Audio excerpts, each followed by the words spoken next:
Hi friends, welcome to my YouTube channel. ನೋಡಿ, ನಾನು ಇವತ್ತು ತೊಗೊಂಡು ಬಂದಿರೋ ರೆಸಿಪಿ ಸ್ವೀಟ್ ಪೊಂಗಲ್. ಸಂಕ್ರಾಂತಿ ಹಬ್ಬಕ್ಕೆ ಎಲ್ಲರ ಮನೇಲೂ ಸ್ವೀಟ್ ಪೊಂಗಲ್ ಮಾಡೇ ಮಾಡ್ತಾರಲ್ವ. ಯಾರಿಗೆ ಮಾಡೋಕ್ಕೆ ಬರಲ್ಲ, ನಾನು ಇವತ್ತು ತೋರಿಸ್ಕೊಡ್ತೀನಿ. ಈ ಥರ ಮಾಡಿ ತುಂಬ ಟೇಸ್ಟಿಯಾಗಿರುತ್ತೆ. ಇವಾಗ ಹೇಗೆ ಮಾಡೋದು ಅಂತ ನೋಡೋಣ ಫ್ರೆಂಡ್ಸ್. ನಾನಿಲ್ಲಿ ಸ್ವೀಟ್ ಪೊಂಗಲ್, ಖಾರ ಪೊಂಗಲ್ ಎರಡು ಮಾಡೋಕ್ಕೆ ಮುಕ್ಕಾಲು ಬಟ್ಲಷ್ಟು ಅಕ್ಕಿ ತೊಗೊಂಡಿದ್ದೀನಿ, ಮುಕ್ಕಾಲು ಬಟ್ಲು ಹೆಸರು ಬೇಳೆ ತೊಗೊಂಡಿದ್ದೀನಿ. ನೋಡಿ, ಇದು ಬಟ್ಲುಗಳು ಗೊತ್ತಾಗ್ತಾ ಇರ್ಬೋದು ನಿಮಗೆ.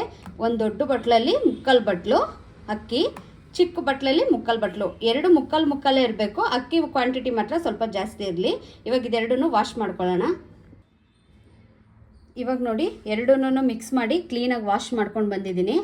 ಮೊದಲಿಗೆ ನೋಡಿ, ಕುಕ್ಕರ್ ಇಟ್ಕೊಂಡು ಒಂದೆರಡು 3 ಸ್ಪೂನಷ್ಟು ಆಯಿಲ್ ಹಾಕ್ಕೊಂಡಿದ್ದೀನಿ. ಇವಾಗ ಈ ಎಣ್ಣೆ ಚೆನ್ನಾಗಿ ಕಾದ್ಮೇಲೆ ನಾನು ಇವಾಗ ತೋರಿಸಿದ್ನಲ್ವಾ, ಎರಡನ್ನೂ ತೊಳೆದಿಟ್ಕೊಂಡಿದ್ದೀನಿ ಅಂತ, ಇದನ್ನು ಕುಕ್ಕರಿಗೆ ಹಾಕೊಳ್ಳೋಣ.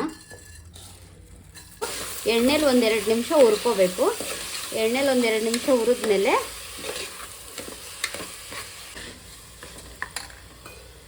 ಈ ಅಕ್ಕಿ ತೊಗೊಂಡಿದ್ನಲ್ಲ, ಅಕ್ಕಿ ತೊಗೊಂಡಿರೋ ಬೌಲಲ್ಲಿ ನಾನು 2 ಬೌಲಷ್ಟು ನೀರು ಹಾಕೋತೀನಿ. 1 ಬೌಲ್ ಅಕ್ಕಿಗೆ 2 ಬೌಲ್ ನೀರು. ಹಾಗೆಯೇ ಹೆಸರು ಬೇಳೆ ತೊಗೊಂಡಿದ್ನಲ್ಲ, ಆ ಬೌಲಲ್ಲಿ 1 ಬೌಲ್ ಹೆಸರು ಬೇಳೆಗೆ 2 ಬೌಲ್ ಅಂತ 2 ಬೌಲ್ ನೀರು ಹಾಕೋತಾ ಇದ್ದೀನಿ. ಹಾಕ್ಕೊಂಡು ಒಂದು ಸಲ ಮಿಕ್ಸ್ ಮಾಡಿ ಚೆನ್ನಾಗಿ ಮಿಕ್ಸ್ ಮಾಡಾದ್ಮೇಲೆ ಲಿಡ್ ಕ್ಲೋಸ್ ಮಾಡಿ ಒಂದೇ ಒಂದು ವಿಜಿಲ್ ಬರ್ಸೋಣ.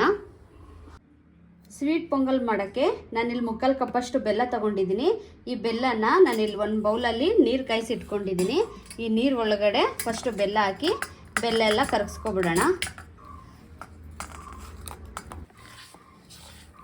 ನೋಡಿ, ಒಂದ್ಸಲ ಚೆನ್ನಾಗಿ ಮಿಕ್ಸ್ ಮಾಡಿ ಈಗ ಮಾಡಿದ್ರೆ ಬೆಲ್ಲ ಎಲ್ಲ ಬೇಗ ಕರ್ಗೋಗ್ಬಿಡುತ್ತೆ. ಯಾಕೆ ಈಗ ಮಾಡೋದು ಅಂತಂದರೆ ಬೆಲ್ಲದಲ್ಲಿ ಕಸ ಕಲ್ಲೆಲ್ಲ ಇರುತ್ತಲ್ವ, ಅದಕ್ಕೇ ನಾನು ಈ ಥರ ಮಾಡ್ಕೋತಾ ಇದ್ದೀನಿ.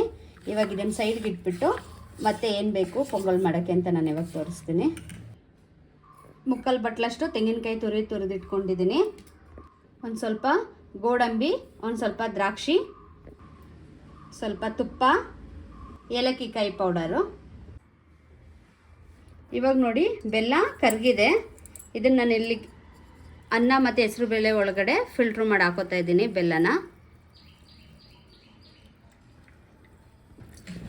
ಇವಾಗ ನೋಡಿ, ಬೆಲ್ಲದ ನೀರು ಹಾಕಿದ್ಮೇಲೆ ಕ್ಲೀನಾಗಿ ಒಂದು ಸಲ ಮಿಕ್ಸ್ ಮಾಡ್ಕೊಳ್ಳಿ.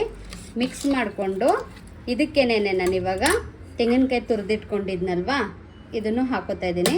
ಇದನ್ನು ಹಾಕ್ಕೊಂಡು ಕ್ಲೀನಾಗಿ ಮಿಕ್ಸ್ ಮಾಡ್ಕೊಳ್ಳಿ.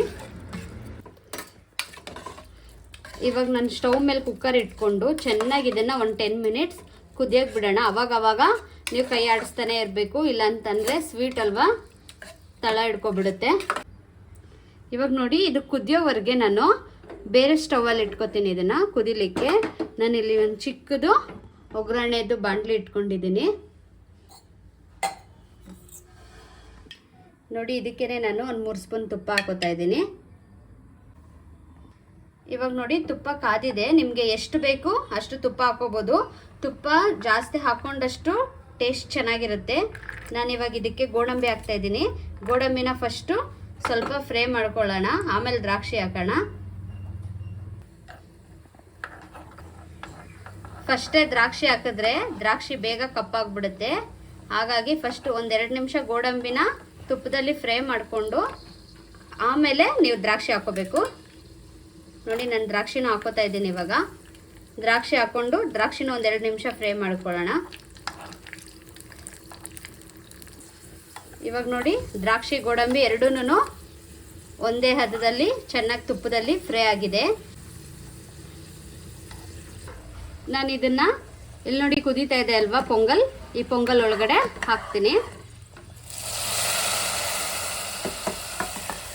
ಒಂದೊಳ್ಳೆ ಮಿಕ್ಸ್ ಮಾಡಿ ಇನ್ನೊಂದು 10 ನಿಮಿಷ ಚೆನ್ನಾಗಿ ಕುದಿಸೋಣ. ಚೆನ್ನಾಗಿ ಪೊಂಗಲ್ ಬೆಲ್ಲದ ನೀರಲ್ಲಿ ಕುದ್ದಷ್ಟು ರುಚಿ ಹೆಚ್ಚಾಗುತ್ತೆ. ಬೆಲ್ಲದ ನೀರು ಹಾಕಿದ ತಕ್ಷಣವೇ ಸ್ಟವ್ ಆಫ್ ಮಾಡಬೇಡಿ.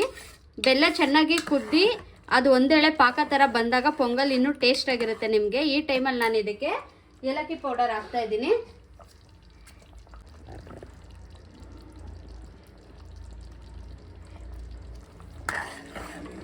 ಇವಾಗ ಚೆನ್ನಾಗಿ ಮಿಕ್ಸ್ ಮಾಡಿಬಿಟ್ಟು ನೋಡಿ, ಕಲರ್ ಸ್ವಲ್ಪ ಚೇಂಜ್ ಆಗಿದೆ ಅಲ್ವಾ, ಇನ್ನೊಂದು 2 ನಿಮಿಷ ಕುದ್ರೆ ಇದು ಇನ್ನೂ ಕಲರ್ ಚೆನ್ನಾಗಿ ಬರುತ್ತೆ. ನೀವು ಕಪ್ಪು ಬೆಲ್ಲ ತಗೊಂಡ್ರೆ ಮೀನ್ಸ್ ಬ್ರೌನ್ ಕಲರ್ ಡಾರ್ಕ್ ಆಗಿರೋ ಕಲರ್ ಬೆಲ್ಲ ತಗೊಂಡ್ರೆ ಪೊಂಗಲ್ ಡಾರ್ಕ್ ಆಗುತ್ತೆ. ವೈಟ್ ಬೆಲ್ಲ ತಗೊಂಡ್ರೆ ಇನ್ನೊಂದು ನೋಡಿ ಈ ಥರ ಆಗುತ್ತೆ. ಅದು ಬೆಲ್ಲದ ಮೇಲೆ ಡಿಪೆಂಡ್ ಆಗುತ್ತೆ ಅಷ್ಟೇ. ಇವಾಗ ಚೆನ್ನಾಗಿ ಇನ್ನೊಂದು 2 ನಿಮಿಷ ಇದನ್ನು ಕುದಿಸೋಣ. ಇವಾಗ ನೋಡಿ ನಾನು ಸ್ಟವ್ ಆಫ್ ಮಾಡಿದ್ದೀನಿ. ನೋಡಿ ಕಲರ್ ಗೊತ್ತಾಗ್ತಾ ಇದೆ ಅಲ್ವಾ ನಿಮಗೆ ಹೇಗೆ ಚೇಂಜ್ ಆಗಿದೆ. ನಾನು ಇವಾಗ ಇದನ್ನು ಸರ್ವ್ ಮಾಡ್ತೀನಿ. ನೋಡಿ ಎಷ್ಟು ಚೆನ್ನಾಗಾಗಿದೆ ಅಲ್ವಾ. ಸಂಕ್ರಾಂತಿ ಸ್ಪೆಷಲ್ ಸ್ವೀಟ್ ಪೊಂಗಲ್ ರೆಡಿಯಾಗಿದೆ. ನಾನು ಇವಾಗ ಇದನ್ನು ಸರ್ವ್ ಮಾಡ್ತಾ ಇದ್ದೀನಿ. ಇವತ್ತಿನ ನನ್ನ ರೆಸಿಪಿ ನಿಮ್ಮೆಲ್ರಿಗೂ ಇಷ್ಟ ಆಗಿದ್ರೆ ಬೇಗ ಬೇಗ ಸಬ್ಸ್ಕ್ರೈಬ್ ಮಾಡಿ. ಆಲ್ರೆಡಿ ಸಬ್ಸ್ಕ್ರೈಬ್ ಮಾಡಿರೋರು ಬೆಲ್ ಐಕಾನ್ ಕ್ಲಿಕ್ ಮಾಡೋದು ಮರಿಬೇಡಿ ಫ್ರೆಂಡ್ಸ್. ನೀವು ಒಂದ್ಸಲ ಮನೇಲಿ ಟ್ರೈ ಮಾಡಿ ಹೇಗಿತ್ತು ಅಂತ ಕಮೆಂಟ್ ಮಾಡೋದು ಮರಿಬೇಡಿ. ಎಲ್ಲರಿಗೂ ಹ್ಯಾಪಿ ಸಂಕ್ರಾಂತಿ. ಬಾಯ್ ಬಾಯ್.